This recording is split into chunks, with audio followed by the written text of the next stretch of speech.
انا ملك الشياكة والالوان، اي طبق بدخله بيبقى لوحة فنية وكمان كل فيتامين سي. يا عيني عالدلع، الالوان مش كل حاجة يا حبيبي، الاكل من غيري ملوش طعم ولا هيبة. هيبة ايه؟ انت نسيت المحشي؟ انا اساس العزومات، المصريين بيحشوني رز وخلطة ويستنوني بفارغ الصبر. محشي ايه يا بتاع الفيتامينات؟ هو في كشري من غيري؟ انا روح الدقة والشطة اللي بتخلي الناس تعرق وتنبسط.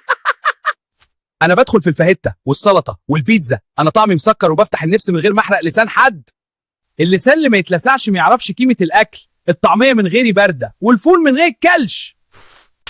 انت مجرد وجع قلب، وانت مجرد زينة. اوه الطباخ جه.